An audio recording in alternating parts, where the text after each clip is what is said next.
Imagine September 1929. A businessman in Manhattan senses a dreadful, unnameable force shifting beneath the seemingly solid ground of American prosperity.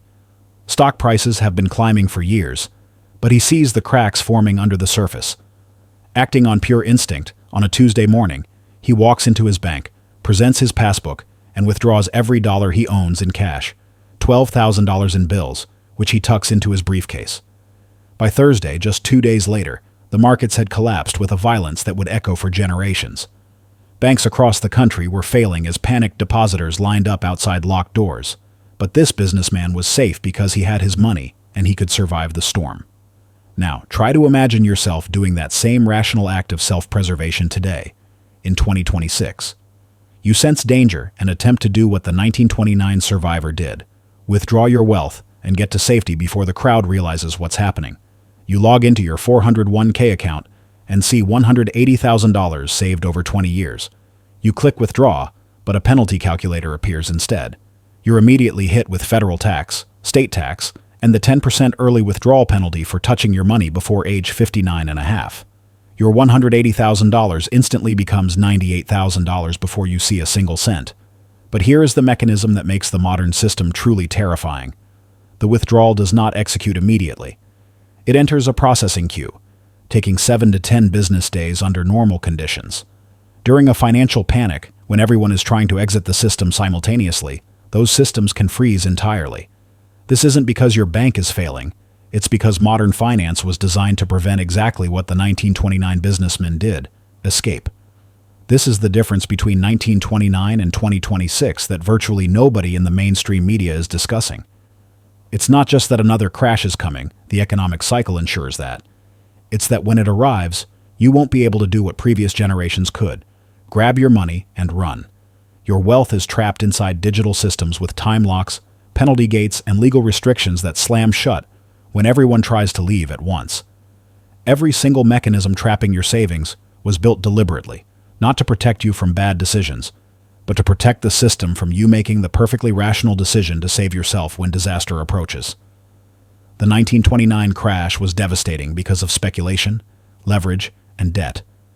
The 2026 crash will be catastrophic for a fundamentally different reason: digital cages that prevent escape, even for those who see the danger coming. Let me show you precisely how we got here, why the traps are tighter than ever before, and why 2026 makes 1929 look like a warm-up, a mere rehearsal. The 1929 crash destroyed millions of lives. Yes, but it had one fundamental feature that today's system has successfully eliminated: immediate access to your money. Understanding this single crucial difference is paramount to seeing what we've truly lost. In 1929, your savings account worked with elegant simplicity. You walked into your bank, presented your passbook, a small physical ledger with handwritten entries, and requested your balance. The teller counted cash directly from the drawer. Same-day withdrawals of your entire balance were standard practice. There were no processing periods, no complex approval workflows, and no suspicious activity reviews. If you wanted your money, it was yours within the hour. Stock ownership was equally direct and transparent. When you bought shares, you received physical stock certificates, ornate paper documents bearing your name and share count. These were not merely digital entries in a giant opaque database. They were tangible property you held in your hand. To sell, you could find a buyer directly, hand over the certificate, and receive payment, or you could sell through a broker with settlement in 3 days, not 3 weeks, and not subject to endless trading halts. 3 days was the predictable timeline. This meant that the investors who sensed trouble in September 1929 had genuine actionable options. They could liquidate positions, withdraw from banks, and convert everything to cash or gold. Many tried. The core problem was not that the system prevented escape. The problem was that most people simply didn't see the danger coming until it was already too late. When the crash hit on October 24, 1929, those positioned in cash and gold survived, often with their wealth fully intact. Those who hesitated, who believed the reassurances of Wall Street pundits, who waited just one more day, were financially destroyed. But the destruction came from their decisions to delay, not from the system physically preventing them from taking action. Banks that failed didn't freeze accounts beforehand. They didn't impose withdrawal limits or require supervisor approval for large requests. They ran out of money because too many people withdrew too fast, triggering a bank run. That is a bank failure, and it is brutal, but it is fundamentally different from the systemic traps we have now. Even margin calls were straightforward. You borrowed money to buy stocks, putting down 10% and borrowing 90%. When stocks fell, brokers demanded more cash. If you couldn't provide it, they sold your stocks immediately to repay themselves. It was harsh, instant, and transparent. You knew exactly where you stood. Now compare that direct, albeit painful transparency to today's retirement accounts, where money is locked behind penalty walls until 59 and a half. Compare it to banks that can freeze accounts for suspicious activity if you try to withdraw too much, too fast. Compare it to investment funds that can legally suspend redemptions entirely during market stress. The 1929 generation faced a devastating crash, but they were not facing a system designed, from the ground up, to trap them. We absolutely are. After 1929, regulators didn't just try to prevent another crash. They built something far more ambitious, a financial system that could prevent the people from escaping during a crash. Every major reform implemented between 1933 and 2010 had the exact same goal: eliminate the ordinary person's ability to trigger bank runs and market panics by simply withdrawing their money. The first digital cage was the 401k, created in 1978 and sold to the public as a tax advantage. But look closely at what this mechanism actually created. $7 trillion in American retirement savings, locked firmly behind penalty walls. You contribute diligently throughout your entire working life, but you cannot access this capital without paying combined penalties and taxes that typically consume 35 to 45% of your withdrawal. But the penalties are only the first lock. The second, and perhaps more dangerous, lock is time. When you request a 401k withdrawal, you do not receive the money instantly. Plan administrators process these requests, taking 7 to 10 business days under normal conditions. During market stress, when everyone is withdrawing simultaneously, those timelines extend indefinitely. Worse, some providers can legally suspend withdrawals entirely for what they term administrative review or plan valuation uncertainty. This isn't theoretical. It happened during 2008. Fidelity, one of the largest 401k administrators, suspended certain withdrawal requests for weeks. Participants logged in only to find a frustrating, vague message: temporarily unavailable. Their money was there on the screen, the number was visible, but they could not access it. Not because they lacked funds, but because the system includes gates that are designed to close precisely during volatility. Then there is banking itself, which has quietly restricted cash access for years, creating the third cage. Try walking into your bank and withdrawing $10,000 or more in cash. Federal law requires banks to file a currency transaction report with FinCEN, the Financial Crimes Enforcement Network. Banks also have the explicit legal discretion to delay withdrawals for a suspicious activity review if they determine your request is unusual. Daily ATM limits typically cap at $500 to $1,000. This means that even if you have $50,000 in your checking account, physically accessing that cash would require 50 to 100 separate transactions over a period of weeks or months. The crisis would be functionally over before you could extract your own funds. But the most insidious trap is hidden inside investment accounts: mutual funds, exchange-traded funds, and brokerage holdings. Most individual investors do not realize their ability to sell depends entirely on market makers maintaining liquidity, and that liquidity is guaranteed to vanish exactly when you need it most. During March 2020, a perfect stress test, over 200 exchange-traded funds traded at 10 to 20% discounts to their underlying holdings. Your $100,000 ETF was only sellable for $80,000 to $90,000, not because the underlying assets had fallen that much, but because the market structure itself broke down. Mutual funds have even more explicit traps. SEC Rule 22 EE-4 allows funds to maintain up to 15% of their holdings in illiquid assets. When that threshold is breached, funds can suspend redemptions entirely. This is not just a theoretical rule. The Woodford Equity Income Fund in the UK suspended redemptions in June 2019, trapping £3.7 billion for over 3 years. When redemptions finally resumed, those investors received roughly 70 cents on the dollar. Real estate investment trusts did the same during 2008 to 2009, suspending redemptions for an average of 18 months. and private equity funds have standard 7-year lockup periods with 0 early withdrawal options. Every one of these restrictions, every lock, every penalty, every delay, was sold to the public as a measure to protect investors or maintain market stability. But the effect on your financial freedom is identical.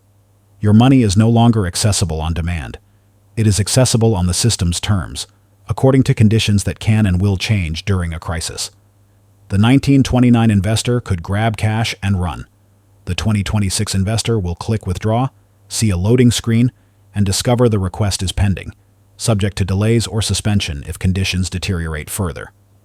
By the time that access is finally granted, the wealth they were trying to protect will have already evaporated. These mechanisms exist right now, fully embedded in every retirement account, every bank account, and every brokerage and fund. They are waiting for the moment everyone attempts to use the exit simultaneously. The traps have always existed, but 2026 is when they become catastrophic. Not because the mechanisms changed, but because of the flammable kindling lying underneath the system. Unprecedented debt, runaway algorithmic trading, and a Federal Reserve that has already fired its most powerful bullets. Start with leverage. In 1929, individual investors could buy stocks with 10% down, borrowing 90% on margin. That 10-to-1 leverage meant a 10% market decline resulted in a total wipeout. Regulators raised margin requirements to 50% after the crash, believing they had solved the problem. But today's leverage doesn't live in visible margin accounts.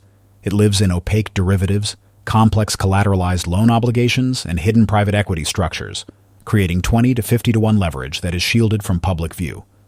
When that leverage unwinds, it won't happen over months, like 1929. It will happen in hours as computers execute pre-programmed selling strategies. Unlike 1929, when selling meant humans shouting orders on a trading floor, today 70% of volume comes from algorithms executing millions of trades per second. These algorithms sell when volatility exceeds thresholds, when momentum breaks key levels, or when correlations indicate extreme stress.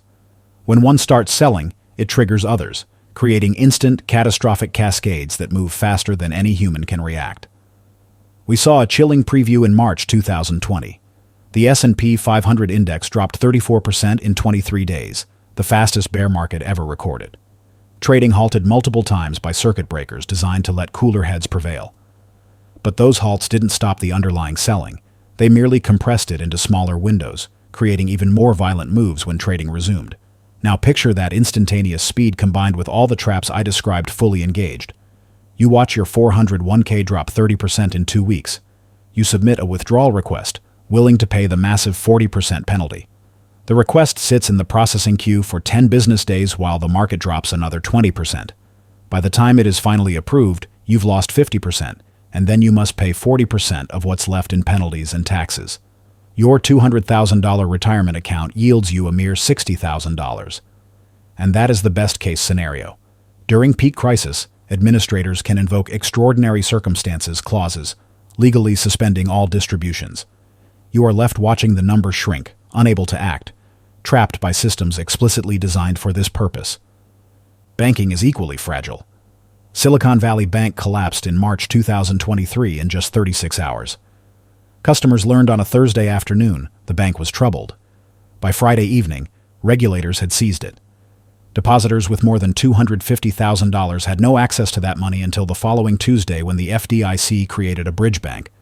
That 4-day freeze was existential for businesses with payroll due and vendors to pay. Now multiply that across the system during a real crash.